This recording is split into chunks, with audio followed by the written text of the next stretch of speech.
Singareni ఆర్జీ1 area ప్రభావిత ప్రాంతంలో గల పార్కులో కనీస సౌకర్యాలు లేవని, భారీ చెట్లు ఎండిపోయి ప్రమాదకరంగా మారిన సింగరేణి అధికార యంత్రాంగం నిద్రమత్తులో ఉందని, ప్రభావిత ప్రాంతాలపై పట్టింపు లేకుండా పోయిందని, వెంటనే సింగరేణి అధికారులు స్పందించి కనీస సౌకర్యాలు కల్పించాలని బీఆర్ఎస్ పార్టీ పట్టణ అధ్యక్షులు బొడ్డు రవీందర్ డిమాండ్ చేశారు.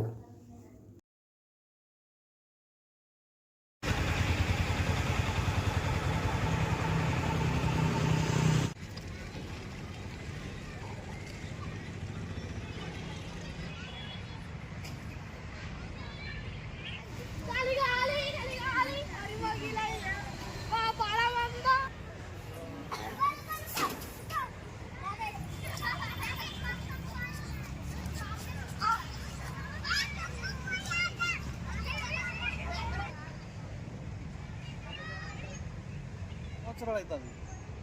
ఇంటే ఉంటుంది పెద్ద పెద్ద పొద్దులు ఇలా పావులు గీవులు ఉంటాయి. పిల్లలు వచ్చి ఆడతారు కథ మీద కూడా వీళ్ళకి వెళ్ళి లైట్లు ఏమన్నా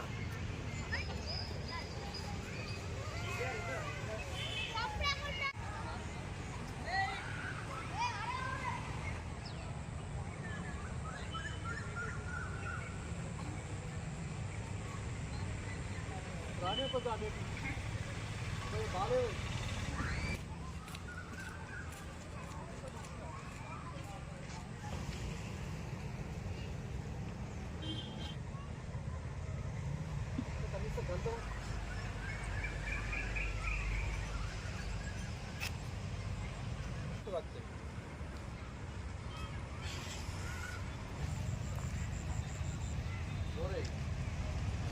మోటార్ వేసి పెడితే కథ అది లేదు.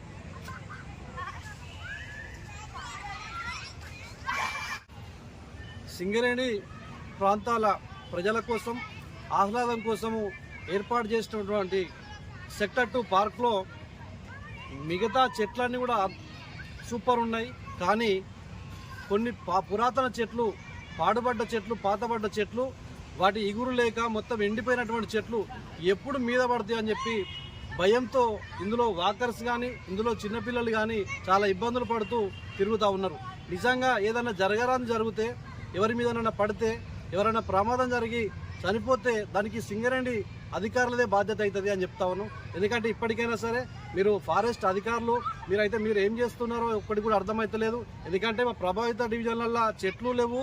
ఇందులో ఉన్నటువంటి చెట్లను కొట్టేసిన మొద్దులు పార్క్లో దాదాపు 3 ఏళ్ళ నుంచి అక్కడనే పడేసి ఉన్నాయి. మొద్దులు కూడా ఇంకా బయటికి దించలేదు. ఇక్కడ ఆ చెట్లని కూడా, ఎండిపోయిన చెట్లను ఇప్పటిదాకా మీరు పట్టించుకుంటలేరు.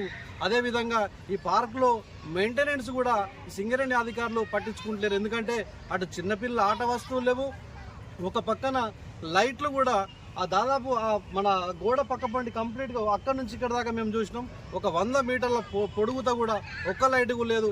ఇలా పాములు తిరుగుతున్నాయి, చిన్న చిన్న పిల్లలు తిరుగుతారు. ఎవరికైనా ఏదైనా జరిగితే ఎట్లా ఉంటుందని చెప్పి ఇక్కడ ఉన్నటువంటి స్థానికులందరూ కూడా భయాందోళన వ్యక్తం చేస్తూ ఉన్నారు.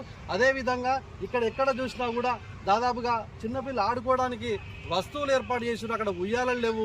తర్వాత కొన్ని వాటికి సంబంధించినటువంటి మెయింటెనెన్స్ లేక ఎక్కడెక్కడ అసలు ఆటకు పనికి రాకుండా ఉన్నాయి. వాటిని అన్నిటి కూడా దృష్టి పెట్టాల్సిన అవసరం ఉన్నది. అదేవిధంగా ఇందులో వాకర్స్ ఉన్నారు.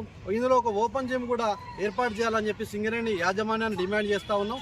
అంతేకాకుండా ఇక్కడ ఆర్ఓ వాటర్ ప్లాంట్ ఉన్నది. వాకర్స్ కోసం వచ్చిపోయే వారికి కూడా వాకింగ్ చేసిన తర్వాత, లేకపోతే ఆటలాడిన తర్వాత ఇందులో నీళ్లు తాగాలంటే ఇబ్బంది అయ్యే పరిస్థితి ఉంది. కాబట్టి మన దగ్గర ఆర్ఓ వాటర్ ప్లాంట్ ఉన్నది, కానీ దానికి ఎప్పటికీ తాళం వేసే ఉంటుంది. దానిలో నీళ్లు రావు. కాబట్టి పక్కనే బోర్వేలు కూడా వేసిపోయినారు. ఆ బోర్లో వేసిన బోర్లో ఒక సబ్మర్సిబుల్ పంపు దింపి ఇక్కడ ఉన్నటువంటి ఎప్పటికీ 24 గంటలు కూడా ఈ చుట్టుపక్కల ప్రాంతాల వాసులకు కానీ, అదేవిధంగా ఇందులో ఆడుకునే పిల్లలకు కానీ, పెద్దలకు కానీ అందరికీ కూడా నీళ్ళు వచ్చే విధంగా ఏర్పాటు చేయాలని చెప్పి సింగరేణి అధికారులు డిమాండ్ చేస్తూ ఉన్నాం.